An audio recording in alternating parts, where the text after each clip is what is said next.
afternoon, everyone, and welcome to Open Classroom. I'm Janet Gillow, Director of Professional Development for the Brown School at Washington University.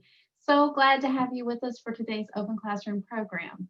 Throughout this webinar, our participants on Zoom are muted and we can't see you. Your camera is disabled as well. But we love to hear from our audience, your comments, your questions, your greetings. So please do use the chat feature. You can send messages that only the panel can see. That's myself, Nikki, and Emily. Or if you want to share a comment that the whole room can see, that would be to all panelists and attendees. And to anybody catching us on YouTube, welcome as well. Before we get started with today's program, I just want to let you know that we are taking next week off for Thanksgiving. I am very excited about that, as much as I'm going to miss you guys. But we'll be back on Tuesday, December 1st. Susan Stewart's is delivering a program, There is No Sexual Health Without Social Justice. And then on Thursday after Thanksgiving, so 2 weeks from today, Dr. Megan Keys is going to be kicking off a 3-part series that we're doing on adaptive coping and relaxation skills for health and public health professionals. We're very proud of it. It's kind of our love letter to all the people that are working the front lines of the pandemic. I'm trying to offer some skills to help them guard their well-being. So encourage folks to check that out and to share it with anybody that they think might benefit. So now I'd like to acknowledge my colleague and friend, my fellow Brown School alum, Emily Fan. She's our Senior Associate Director of Development for the school, and she'll be introducing today's speaker in today's program. Thank you, Janet. It's so great to be here today and to introduce Nikki. Nikki Doughty, head of school at City Academy, is an active educational leader in the St. Louis community. City Academy, for those of you that don't know, is committed to transforming children, families, and our community through exceptional education and bold expectations that empower children to overcome barriers. Nikki began her career at City Academy in 2005 and soon realized that the school needed to approach family and student support in a more holistic way, prompting her interest in the Brown School, for which we are grateful. Nikki graduated from the Brown School in 2014 with her Master's of Social Work, completing her education while maintaining her full-time executive position at City Academy. The Brown School provided Nikki with a learning environment that helps strengthen existing programs at City Academy while building new and innovative ones. During her second year at the Brown School, she was asked to assist in opening Hawthorne Leadership School for Girls, the first all-girls charter school focused on STEM. Nikki is a trustee and foundation secretary for Hawthorne, a trustee of the Washington University Women's Society, and leads endeavors for Great Circle Academy. Nikki was also named as the St. Louis Business Journal's 40 Under 40 class of 2016 and received the Brown School Emerging Leader Award in 2017. Nikki, thank you so much for taking the time to join us today. Thank you guys so much for having me. It's such an honor to be here. These are some crazy times. So I thought what we could do today is really just give you sort of a snapshot, a glimpse into a real-time sort of case study of what education looks like right now during COVID. And saying that, as you all know, things change day by day. And we hope that the structures and the systems that we have in place allow us to pivot very quickly, ensuring though that the focus is always around how to serve our children, our families, our faculty and staff in ways that empower them and also keep them healthy and safe while we continue with the business of education. In that though, with COVID, you know, every day is a new day.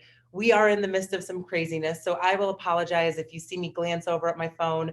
We have a couple of emergency situations that have popped up this morning, and so there's some things that need some immediate attention. But I am excited to be here with you and appreciate your grace as I glance over here to make sure everything's still okay for the moment. And I'm looking forward to your questions at the end. But again, this is just sort of a snapshot of what's happening, how we have approached education. There are so many schools doing really innovative things and educating in new ways. And so I'm hopeful that this is just one way that we can present to you today. Let's see. Okay. So just a little bit about City Academy, a lot of it about City Academy. We are a super unique model. We are an independent school accredited through the National Association of Independent Schools of the Central States. And we serve 3-year-olds through 6th grade. And as you've heard, our mission is really to be transformative. And the idea was to create an independent school learning environment for those that are least likely or least able to access it, either because of geographical or financial reasons. Don Danforth started our school back in Matthews Dickey. So several years ago, back in the 90s, Don was the summer program director and also extended day after school program director over at Matthews Dickey Boys and Girls Club on the north side, located at Penrose and Kings Highway. And for those of you that may not know, so North St. Louis is one of our most under-resourced communities. And so the Boys and Girls Club is a staple within this community. And so Don, as he was navigating and moving programs forward, often talked with Mr. Matthews about his hopes and how he really wanted to serve, continue to serve the population, but in really broader ways. And so Mr. Matthews said, well, you should build a school. And Don was like, oh, I have no idea how to do that. And so much like St. Louis, you ask and people are ready, like rolling up sleeves and ready to support. And so he brought together some great minds to help open City Academy, which we did in 1999 inside Matthews Dickey with a JK class, which is 4-year-olds, and then kindergarten and first. And then we grew from there. And so the center of this model is to provide 100% of families with financial support in order to make our program possible. And so early on, it has been our mission and has been our driving force factor in order to make sure that we can support those families who needed us the most. And so the other thing that makes our model very unique is most independent schools, if you're familiar with private schools, are set up with their budget, 80% of their budget is covered with tuition, covered by tuition, and then 20% through other funding resources. Our model is purposefully switched, or flipped. So 80% of our budget is covered from 50% is annual giving. So we have an incredibly supportive system in St. Louis. We have over 700 donors that provide annual giving to allow us to do the great work and to be with wonderful children. Right now, outside my window, I have 5-year-olds running around in the outdoor learning space. And then we do have an endowment. So 30% of the interest off the endowment, we draw interest off the endowment, covers our budget. And then the rest is covered through some funding coming from the state, and then a smaller percentage, so less than 10%, is coming from tuition. So everyone does pay something.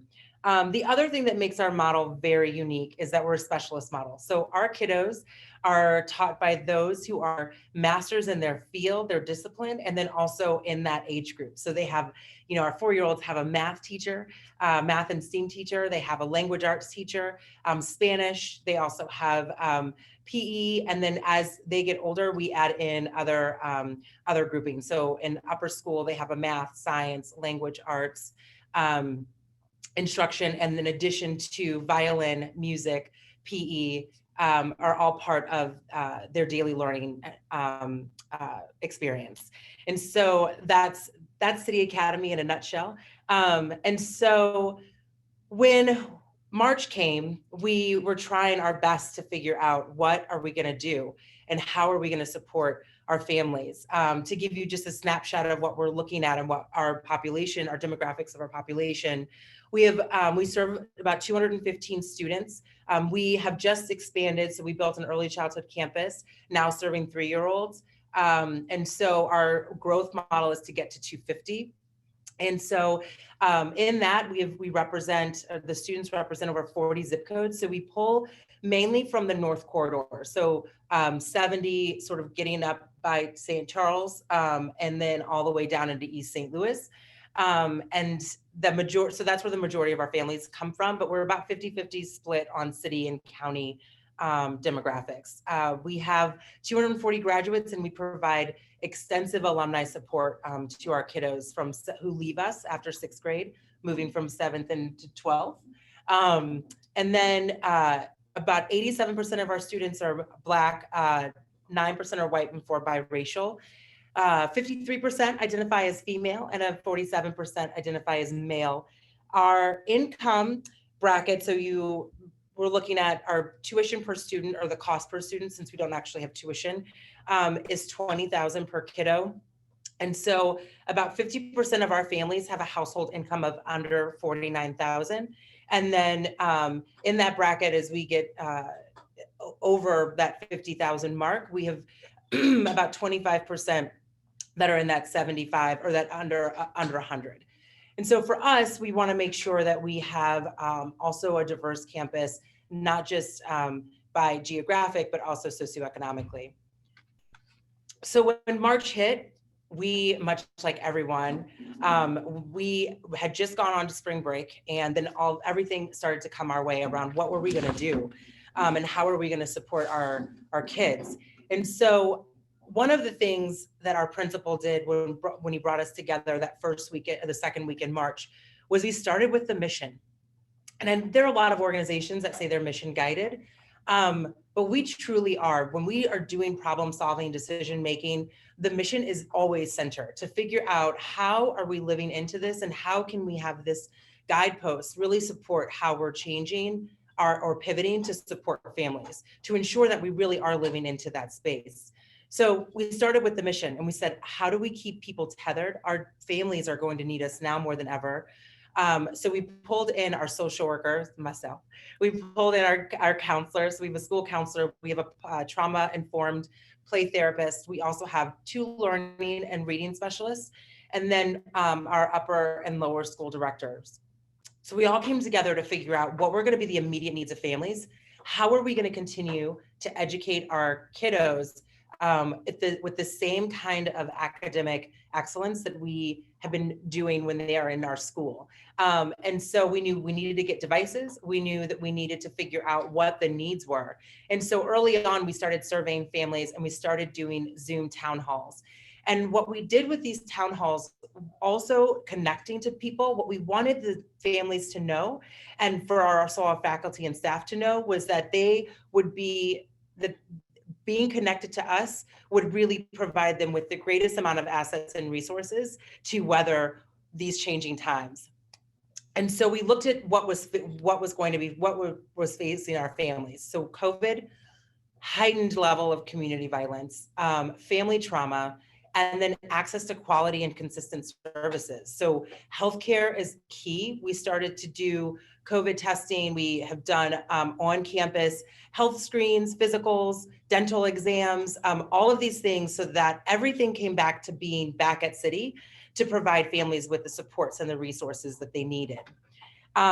What was really difficult for our families was, and I'm not sure if you remember back in March, but the North Side was hit very hard early on with COVID.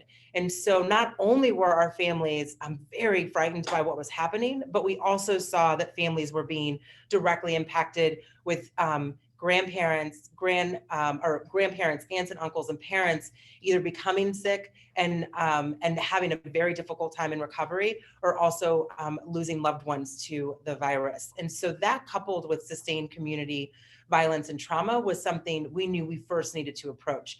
Before you get to the space of learning and giving people devices, we also needed to get to them first. Like, how are you doing? How are you doing? And so we started to really put in some things in place to be responsive. But for us, we also knew we needed to move from being reactionary to proactive. And in a time where COVID changes everything so quickly, creating systems that allow you to pivot very quickly is difficult, especially when you have so many people going through really difficult times. Right now, what we have also seen is it's not just our families and our students, right? But we have an entire staff that are navigating this virus and how to do their work when they are also at home with their children, when they're also at home trying to teach, when they're also at home trying to be themselves. And the boundaries get blurred when home becomes work and everybody else ventures into that space where you used to be able to create boundaries, it became very difficult for people to know when to say no, know when to say, okay, I can't be I can't be a teacher right now. I have to be a parent right now. I have to be a spouse right now. I have to be a partner right now. These are all getting blurred. And so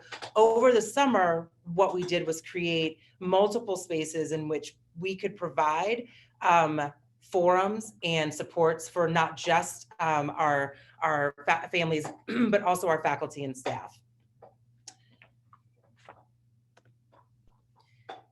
But we got to get back to the business of learning. And so once we started to move in and started doing, so we were setting up virtual counseling sessions for families. We were setting up virtual connecting with third-party supports who already had some of this infrastructure in place. So collaboration and partnerships were key for us to be able to really begin to connect people to sustain services. So we could approach trauma immediately, but we wanted to make sure that people had consistent delivery of resources so that they could continue to navigate what was happening for them. So we had planned to do summer school. And COVID decided we weren't going to do summer school. So we had a staff and parents were, we had a handful of parents ready. So we have 160 families. We had about 60 families that wanted to come in for summer school. But what we found really challenging and what we learned very quickly with COVID is if you're going to adhere to all of the guidelines, which I'm going to get in, not the guidelines, but how we navigated that to start school, you have to have very small class sizes. You need to keep consistent staffing in those sizes for tracing, or in those cohorts for tracing. And we wanted to make sure that there was no movement, not a lot of movement in the school, which for us is really unique. You can't see City Academy right now, but we are a big campus with lots of space for kids to move freely from classroom to classroom. And because we're a specialist model, children will move through several classes a day. Unlike having a homeroom where you might get your core classes, the kiddos are moving all around. And so in an instant, all of that shifted for our kids and for our faculty. And what we realized in the summer was we needed to really transition how we were going to be staffing, which moves us in how in the world were we going to do and kick off school? And so we went to the people first, right? So we went to the folks who it was going to impact the most. We surveyed families about their comfortability in coming back, what they were most nervous about in coming back. And then we also surveyed our staff. And I think one of the things what we didn't anticipate was the high number of parents not wanting to return to school, which actually is very different than the numbers you might have seen over the summer and also the sort of the narrative you may have heard through social media and the news, just like parents were like ready to get their kids back into school. That just wasn't the case for us because families had been hit so hard. The level of nervousness and anxiety about sending children back was very clear in the data that we received. And so while we had been planning to be fully on campus, looking at what families were saying really had us sort of having to shift on what that looked like. The same with teachers. So when we surveyed teachers about their, coming back, what does it look like? How can we support that? Was a very high number of also faculty who weren't ready to be back in person, understandably. And so we spent much of the summer trying to figure out how can we be everything to everyone. And one of the things that made this possible for us to pivot to the model was the incredible support of those donors I was talking to you about. So what we ended up doing was what we call at City Academy virtually on campus. So we have all of our teachers teach virtually.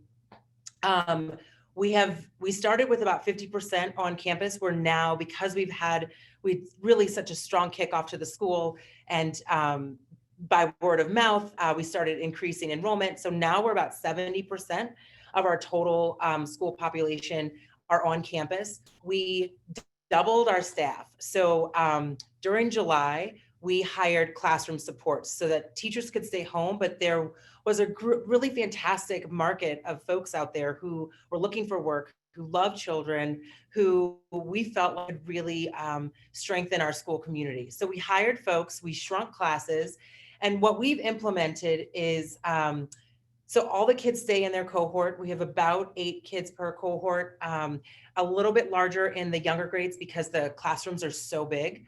We have about 150 square feet per kid. And so they stay in that space. So the kids get dropped off. We do health screens every morning for everyone that comes through our campus and our doors. We do temp checks, and then the kids walk in. We have a fantastic kitchen crew. So the kids get hot breakfast and lunch every day. So when they come in, they get like a boxed homemade breakfast, and then they go straight to their classroom. And they don't leave that room except for when they go outside for recess and when they go outside for PE, which makes tracing important, but also it allows us to be able to not shut down if and when we get a case, which one of the emergencies here is that we did just get our first case yesterday. And so that has been one of the things we're responding to. We do have systems in place that have helped us be able to respond, trace, and track, but it also allows for to have the most minimal disruption on campus by making sure you stay in these cohorts. The other thing that we've been doing, or that we did in addition to the cohorting and doubling staff, we also have increased partnerships with mental health social service agencies so that we can do on-site speech therapy, occupational therapy, and then also cognitive behavioral therapy, in addition to what our therapist is doing and the work that I'm doing and our practicum students from the Brown School are doing to help support and connect families to services. So say you are a 4-year-old, what does that look like day to day? These staffing, how do you continue the method of curriculum instruction that we've been implementing within our school? How do you continue that through this virtual model with other folks in the classroom? A lot of it has to do with training. And we will talk about this sort of at the end, what's working and how's it really going. Some of that training went really well, and some of it is difficult. There's a lot of pivots that we have to make when our school is inquiry-based, and it's also one based on collaboration also for the children. And so we went from a space where kids were close together in these pods, working very closely on their whole educational experience. And so when you pivot from that, so each desk is 6 feet apart, kids are nowhere near each other. They're nowhere near their teacher. When we're in this, we have a very warm, we're an environment that hugs and is right next to the kiddo. The joke at school is it's hard to find a City Academy teacher because they are nestled right in the middle of things with kids, not at the front of the classroom. And so that model that can't work for us right now. So how do you translate warmth, humanity, love, care in an environment that says, like, actually you can't be close and you can't even see, right? The only thing you have are eyes. Kiddos can't see smiles.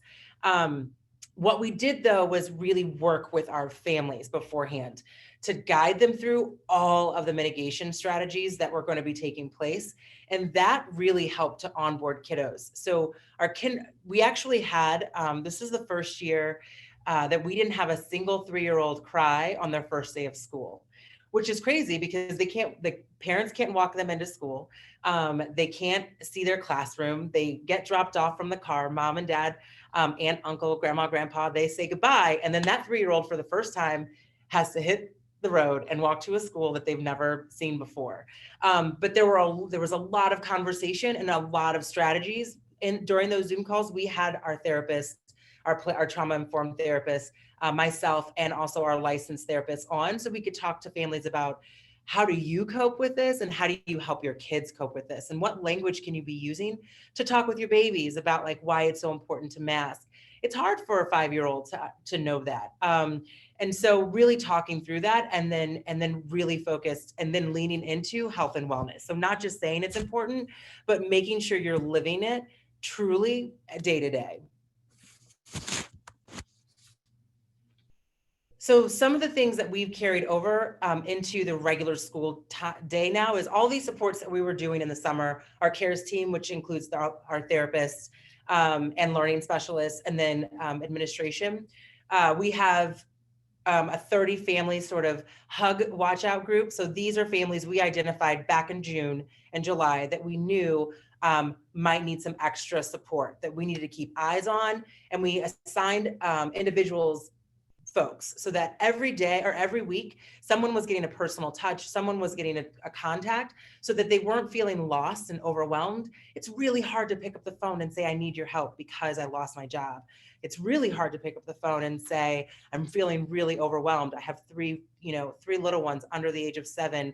No one wants to call and say, I don't know how to do this. And so what we wanted to do was create the environment and the structure to make it as comfortable as possible to say, like, gosh, it's okay.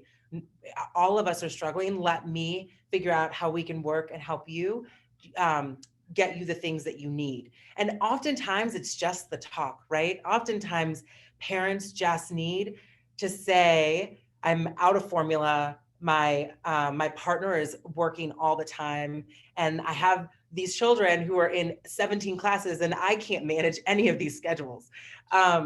And so that's where we come in, and that's what we've continued. So this is going to continue for the rest of the year. And I really think this CARES team that we've created is something that will be part of how we support parents after all of this is said and done. Town halls have been incredibly resourceful for us and for families. So to give you an example, we hold in person what we call our CAPS meetings, so City Academy Parents, a group. They meet once a month, and we do that plus a book club. We get decent attendance, so we probably would get 20 to 30 families that would attend a CAPS meeting in a month. Our town halls get about 80 folks every single time we host it. And so it's been wonderful. We had the infectious disease folks come through and talk with our families about COVID. We had pediatricians come through and talk about health and wellness during this time. We have had the NAACP come in right after the George Floyd unrest to really talk about how are you doing? Also, how are you helping your children navigate this? And we also do the same for our faculty and staff. And in these forums, we are trying to also allow for people just to talk to each other about what's happening, while also providing them with access to those who are specialists in this area to help guide them. And so that's what we've continued to do. We had a town hall on Tuesday, which was just about our reopen plan in January, which may not be the reopen plan in January. And so navigating that with families and talking with them about what that looks like and where their concerns and issues are, and really taking to heart what that looks like for them, and having people at the table around problem solving and how you move forward as a school community. It's important that all those voices are being heard and all those voices are being asked, but not just asked, but that you're creating an environment that welcomes that ask. There are environments that don't often facilitate the information we're asking, and often it's because it's how we set that environment up, how we included and onboarded people, and how we let them feel empowered to be able to share. And so that's how I'm often, when we're building these town halls, we want to make sure that it's done in a way that yields the highest level of information for everyone, so we can help move forward as a community. All that being said, how's it really going? I think that some of the things we've seen, like student health and wellness, kids are so resilient. They are so engaged in like how they're doing and talking about how they're doing. And so that has been really helpful. We've seen empathy in ways that we've just not witnessed it before with kids to each other around how they're doing. Some of the things that we've seen is that our kids who maybe had been underperforming in math and language arts are doing really well in this very concentrated environment. So they can't be near other kiddos. They are focused on this device where a teacher is doing direct instruction with headphones on. This entire very isolated environment for those kiddos has proven to be huge. We've seen growth in ways that we just had not seen before. And so we're looking at ways in which we can take this and really figure out how to, it's not for all the kiddos, right? But for those kids who were struggling, who are now finding awesome success, we shouldn't be tossing that away, right? We need to figure out how do we bottle that up and thread it into what will become the new kind of City Academy after COVID. And then this focus on wraparound supports. We are really leaning into the whole child. What does that mean? When we're talking about supporting families, when we're talking about supporting faculty and staff, we are putting resources behind all of that. But the challenges are big. It is hard to come to work in an environment where you might feel unsafe everywhere else. There's high anxiety from everyone. There are great tensions. We are a culture that is about community. If you come to school, you will see a lot of laughter, a lot of people before COVID, a lot of laughter, a lot of people congregating, people moving in and out of their spaces, and it wasn't just faculty in their space and admin in their space. We were blending and we were laughing, and now you can't do any of that. People come in and, the instructions from me is that if you're an administrator, you walk into the school, you go directly to your workspace and you do not move unless you're going to the restroom, and then you leave. There's no mingling. And so we've had to try to find virtual ways in which we can connect and bottle up that secret sauce of what makes City Academy culture so great. But it's hard to do that in this time, especially when everybody else is dealing with also, it's not just about educating in really difficult times, but you're also dealing with your own journey outside of City Academy. And so all of those things together have really made for a tough year, but we own it, we name it. And so we're figuring it out together. The COVID impact on campus it takes a lot to do all of the things that you're supposed to be doing to abide by CDC regulations. And it should. We want to keep everyone safe. But in doing so, if you had asked me, we did a time inventory, my time management inventory. And last year, my time was pretty evenly split between external partnerships, student supports, over leadership and coaching, and then systems operations. And right now, about 75% of my time is spent just on COVID, nothing else. I'm not touching any other operational procedures, coaching, instruction. None of that is included in this COVID piece. And that when you're not able to coach and when you're not able to sit with folks who are doing this really awesome work, that also begins to take a toll. And so I'm trying to figure out and navigate my way through that during this time. And then for the families who are away from us that aren't in person, who really could benefit from being here, trying to figure out how to ensure that we are delivering the same kind of supports. So we opened up, so when we had Healthy Kids Express come in and do the physicals and immunizations and dental, we opened that up to also off-campus kids. And then we figured out a system to allow them to engage in all of those health supports. And the same for therapy. So we have off-campus kids who will come in for therapy. We have off-campus kids who come in to see the reading specialist. And so our folks have really made it possible to meet everyone where they are. But doing that is such a challenge. And I'm not sure that that's sustainable in the way that we have it staffed. Sorry, I'm gonna go back to the back. So that like I said, this is just one case. How we've navigated is this moment in time.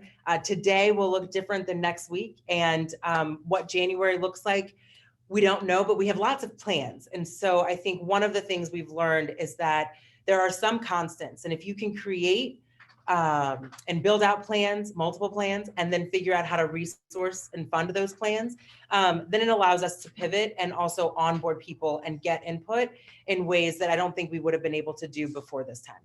Thank you guys so much. I really appreciate your time, and I'm excited to answer any questions that you might have. Great, thank you so much. There were lots of hellos in the chat to you, and thanks for all you guys are doing. So first, can you talk a little bit more about how many kids are in a class? How has that changed? What does that look like? What did it look like? What does it look like now? Before COVID, we have a group. We have 30 kids max in a class. But we have 15 students max in a instructional group. So 15 might be in math while the other 15 are in writing. 15 might be in violin while the other 15 are in art. And so those groupings rotate and stay that way, stay in those same groupings throughout the year. During COVID, so there's no split. They are in early childhood, it fluctuates. We have 8 to 11 kids in a cohort. Upstairs, it's smaller. So like in fourth and fifth grade, there might be just five or six students in a cohort, but they stay in that size with that staff member for the whole time they come in. We open at 7 and we leave at 6.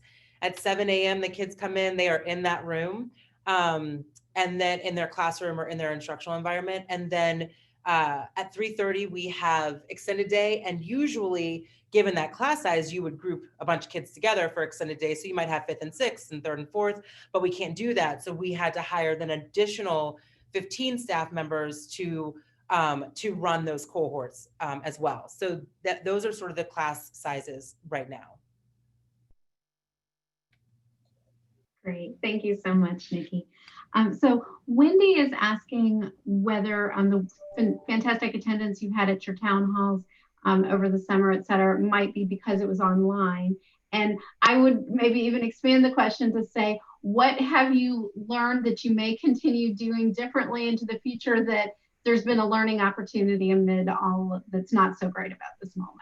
Yeah, it's been so amazing to have so many families sign on, and they're talking to each other, they are brainstorming together. And so I think that moving forward, while in person has been great, I think what we would say is probably we would do our kickoff like we normally do in August all together, but that the rest of the meetings might actually remain virtual. We've been able to do some really cool things with breakout rooms that you wouldn't have necessarily been able to do when we're sort of in the cafeteria meeting. And so I think that has been one of the best things that's happened, to get that many people at the table to talk. And I do think because my hope is, I'm making some assumptions, because we communicate out. So every Monday we have an email that goes out and text that goes out, and it has some important stuff for families, but we have a COVID corner.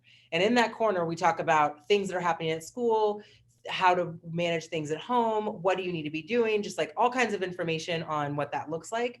And so I think because we have all these touches, when we have our Zoom town halls, they're really positive. And even when parents have a concern, like they feel like maybe their students they're spending too much time on the screen, or maybe they feel like their students or their kiddos aren't being pushed enough in some areas.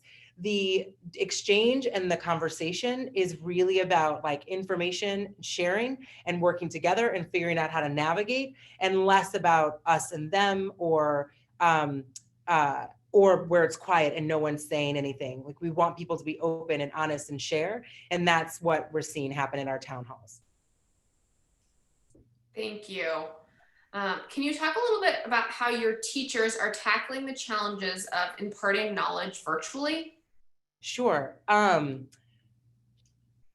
So we have so many specialists. So like, one of the things they started with, and our staff are perfectionists, they started with, here's the really high bar, and we are going to maintain that. We're going to figure out how to maintain that at home or on campus. That's a hard thing to do when you're virtually. And so what we've tried to do, I think what they've tried to do is adapt. We've done a ton of PD. They've done a ton of PD on all kinds of platforms that make learning interactive, engaging, not just one way. We were able to still do, so the kids do dissections starting in 3rd grade. And so the kids were able to do dissections of squid at home. And so it was so awesome to see social media, like kids at their kitchen table doing dissection with their science teacher, and parents were like, this is the coolest thing ever. So I think the idea is that we weren't going to shift our expectations. We know that there are going to be challenges to meet those expectations, but it was really trying to figure out how could we retool. But I think that's what's caused a considerable amount of stress when you are continuing to hold yourselves at the highest, the highest measurement, and there's less grace that people are giving themselves to navigate. That is in its own self is so stressful. And so our teachers are experiencing that. They've seen what they've been able to do in person, and in some spaces they have seen how difficult it is to do and to recapture that. So planning time, which may have taken an hour, is double per per lesson or per instructional cycle. And that's really difficult. So you're spending hours at night trying to retool and invent something different to yield extraordinary results. So Angelica is wondering, well, first commenting on the fantastic support that you have from your donors. I mean, truly a remarkable model that is supported, but also wondering whether you all are able to get support from neighboring businesses, local churches, if there's a role for local aldermen or alderwomen where they could also potentially be involved. Yeah, so we love having everybody. I mean, before COVID, we had everybody could come in and see what the work that we're doing. We love building relationships with our community leaders.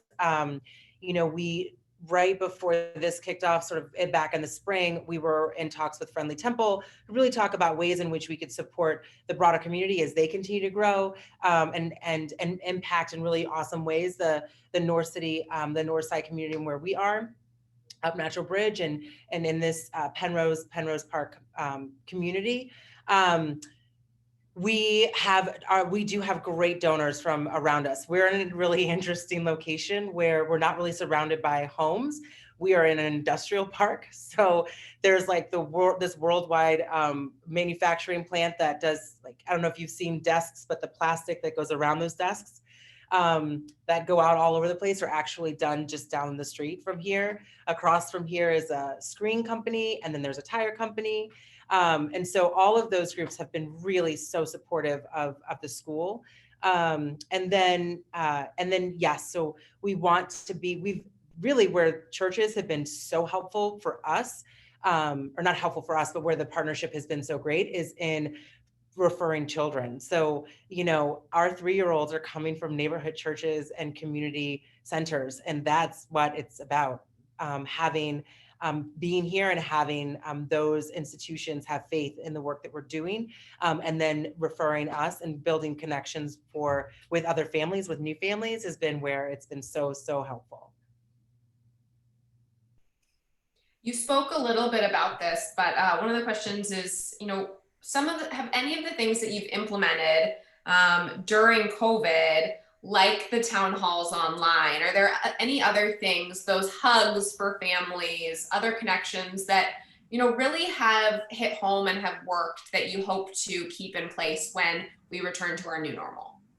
So I think that if I'm understanding it, like, how do we continue all of these wraparound supports? I think one of the things that we need to do, so we do this kind of with students. We have like this sort of handoff at the end of the year. So 3rd grade advisors talk to 4th grade advisors, and they talk about the kiddos that they're going to be getting. And I think that's what we should be doing in the summer. And so when we look at onboarding new families and also looking at our current families, let's talk about some things that we think might be things that are going to be coming down for them that we could be supportive in. So the folks that need extra hugs, extra attention, more phone calls, we hadn't done that before. We did it sort of informally, but we hadn't had like a system in place where we were, I don't want to say tracking, because it's not the word I like to use, but folks where we know we want to make sure we have constant contact with, that's organic. So it's not like, hi, I'm going to ask you these 4 questions, and then, keep it moving, but more like a FaceTime, a Zoom, a phone call to check in. Those are the things that we, I think, really could continue forward. We actually, in that space, we have raised additional funds to hire a director of parent engagement and support. So that person we're still taking applications for that. So if you're interested, send them my way. And so that person will actually take on the role of really creating the systems around this kind of sort of the informal place that we've started, and we've created some formality, but really building out a program, I think, is how we continue that forward. Wonderful. So you mentioned that while everything else was going on, you doubled the size of your team. That is no small management feat under the best of circumstances, and I don't think anybody thinks these have been the best of circumstances. So the question was a little bit about recruitment, but I'm curious, you have a strong culture and you're integrating a lot of newcomers to a culture that's strong. Speak a little bit about the personnel management aspect of all of this. Sure. So the short answer is, I don't know that I did it well. In June, we had a staff of about 47, 48, and July 15th, we had 75. I think that we were so focused on trying to figure out what we were going to do and how we were going to meet the teachers where they were, that I think the onboarding process for classroom teachers wasn't as fair as it could have been to them. We're lucky that they're so amazing that they're on the job learning, and also we did correct for it, right? So it didn't happen when it should have happened, but we started, these biweekly meetings, check-ins, we send out information, we're trying to get them connected. But the truth is, the culture of us being together, the classroom monitor in 5th grade A doesn't know at all the classroom monitor in 3rd grade B, and they don't really have the time and the way the schedule works. There's no breaks. They're in the room. They can break in that room. That's when the kids go to recess or the kids go to PE, but they can't be together. And so relationship building is tough. I would say that we've had incredible retention in a space where I felt like we probably were more vulnerable in classroom monitors. I mean, we onboarded people in weeks. They didn't know us, like I drink the Kool-Aid, but like not everybody knows that City Academy is amazing. And so I think really the kids were the greatest onboarding factor for them. And so we've had incredible retention. We've not lost anyone. And if we were moving forward and things were unlimited, if you asked me if we could keep everybody, I mean, I think that's how strong the group is. Extended day has been the most challenge for us. One, you have to be careful about moving people in and out of cohorts, right? And so, and then also an extended day position, we just have more turnover, and that has created really a vulnerable spot for us. And the onboarding process for them, because the need to start right away, like you do the background check, we go through references, and then you could start within 48 hours of when you first stepped in to interview.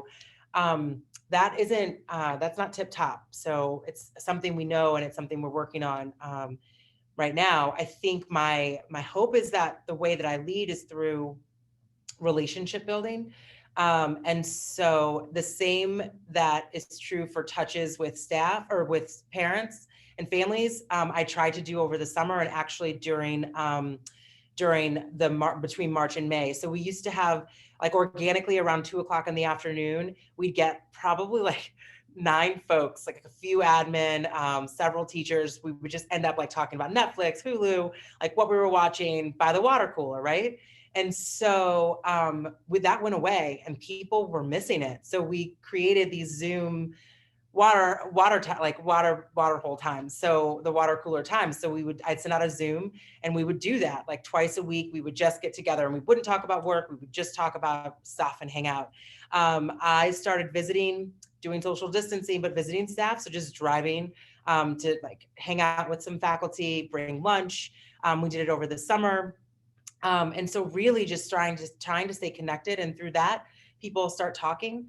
And my hope is that MSW has provided me with the tools to be able to listen and to respond in ways that provide people with the resources they need to do the really important work that they're doing. Wonderful, thank you. As we look towards post-COVID and a new normal, are you planning for what may need to happen to respond to pandemic impacts on child development and academic achievement? And if not, what might you anticipate that looks like? So I think we're doing that now. Like, I think that we're not waiting for this to end to address it, which is why we have really worked with parents to ensure that they are still seeing all of their supports, OT, PT, speech therapy, that they're seeing reading specialists, that our learning specialists are meeting one-on-one with kiddos. If we can do it on campus, great. If those families still want to do that virtually, great. We are still doing assessments and tracking. We opened school the first 2 weeks all on campus. So faculty, students, and then we just did a ton of assessments, some baseline assessments. And then for those families that we have kids that we're watching out for who are in that like bottom 25%, they do come on campus every few weeks to do another assessment. So I think for us, we're not waiting for that. And then we have we were also in the middle of a strategic plan that we fundraised for, which has been helpful. So a lot of the pieces that were in that plan have helped us to respond. We didn't used to have a math specialist. We didn't used to have an upper school reading specialist. So all of those pieces are new, and I think they have really helped us to be able to do this work. We are planning on a couple of more additions to staff in addition to the parent engagement director in the next 18 months. So our hope is that all of these systems that we already had in place will actually be the thing that will help navigate us from this into whatever the new normal looks like. Great, thank you. A question and a comment from Angelica. She wants to say that this is phenomenal and she loves hearing about this case study. Once students finish 6th grade, what middle schools districts do they frequently go to? And are there any thoughts of opening a high school for City Academy graduates to transition to? We do get that question a lot. So the majority of our kiddos, so 85% of our kiddos over the last 4 years matriculate into the area's most premier independent schools. So we're most heavily populated at MICDS. And I know there's some folks here that are not from St. Louis, so these names might not mean anything. But so MICDS, John Burroughs, Whitfield, Crossroads, Westman, those are the biggest, where we have like 18 or more kiddos. And then we have kids spread out throughout other independent schools. So a handful at Priory, Chaminade, Viz, Villa. Actually, Villa, we have a strong number of girls there. And then other charters. So we've got kiddos at charter schools as well, and then some area public schools. But that's sort of where the majority of our kids go, with significant scholarship support for 7th through 12th grade. So when we were looking to expand, about 2014, we had 160 kids. We were getting about 320 applications a year for 40 spots. And we were trying to figure out, like, how can we serve more students, but not diminish the model that we built. And so we started a quiet phase of a capital campaign. But we also were doing a feasibility study on what does that look like to grow. Do we double classes? Or add a grade? Do we go to upper, if we're going to grow, do we grow at the top? Do we grow at the bottom? And what came back, which probably isn't surprising to many of you on the call, is that what was really missing for our families in the city of St. Louis was affordable, strong, quality early childhood. Like, the earlier you can get kiddos in, the better. So what we decided to do was to open a 3-year-old program. And so we opened the 3s, and then what we did was increase some space for in the grade. So we would start with 30 and then graduate, because of attrition or whatever, we would graduate around 22 to 24 kids. That's just so exciting to have that as a resource. I'm sure your families in the neighborhood and community are so grateful for that. Mm-hmm. Our early childhood program is so affordable. So for many families, especially because we've seen cuts, right, in Head Start and funding being cut in the community to provide supports for families.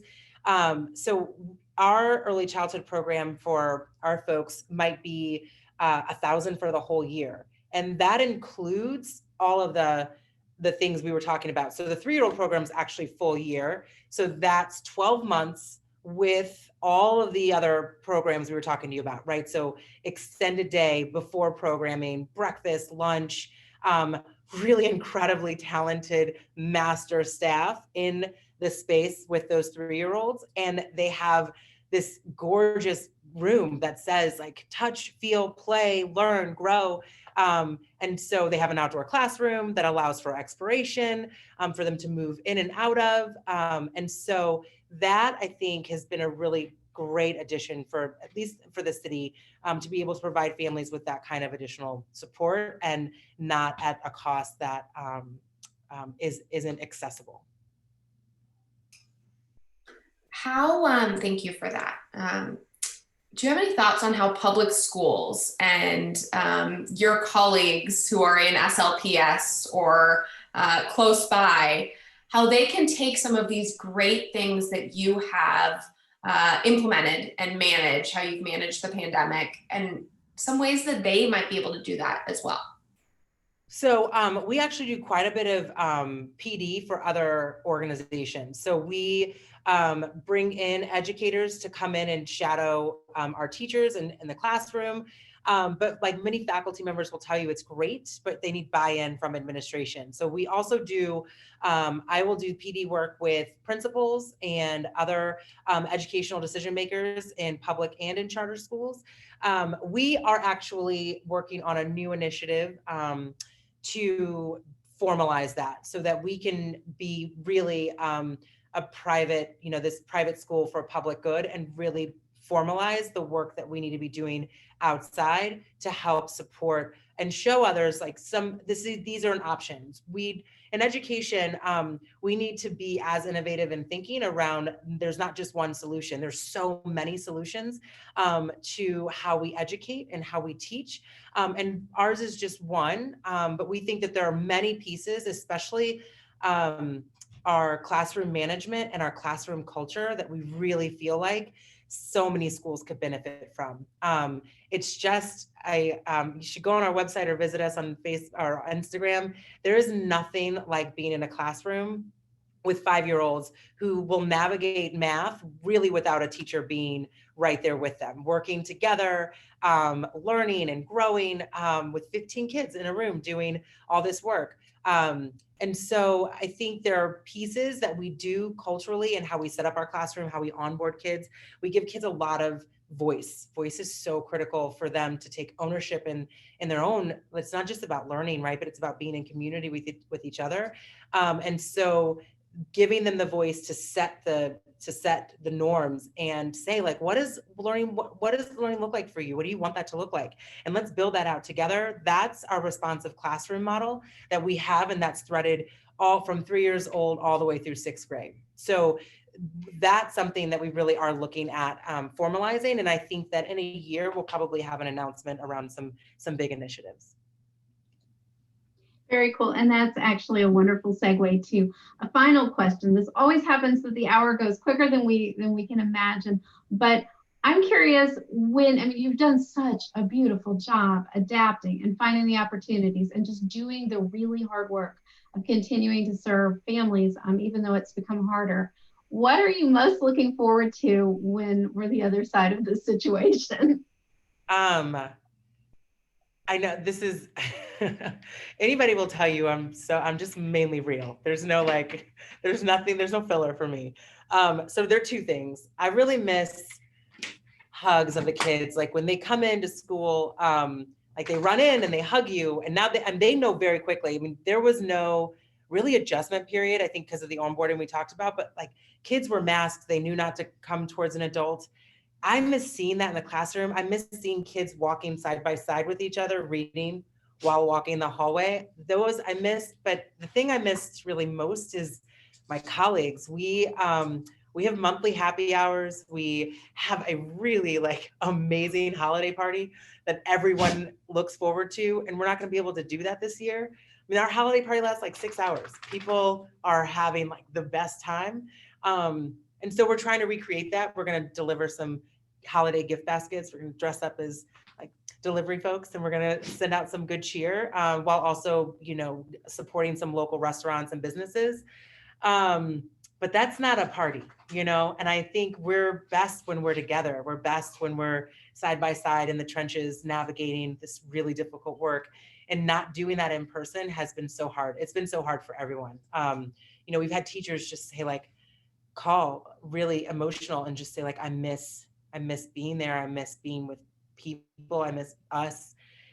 So I think if those two things, like that's the stuff that makes City Academy's secret sauce work. And we don't have that right now. Understandable. Well, so we are really at time. Is there any final thought that you would like to offer to the audience before we send everybody out today? Just thank you for your time. I hope that you enjoyed it. And contact me. I'm on our website. It's ndoughty@cityacademystl.org. And I'd love to answer any questions or talk to you more about our program. Or if you have insights for me on anything, please send it my way. Well, Nikki, thank you so much. I have so enjoyed this presentation. I am just amazed at the work that you're doing. Please keep on because you're having such an impact. I want to thank my co-host, Emily Fan, for joining and helping today, and to the audience for being with us. Stay safe out there, everyone. Please have a wonderful, safe holiday, and we'll hopefully catch you again in December. Please join us again at Open Classroom. Goodbye, everybody.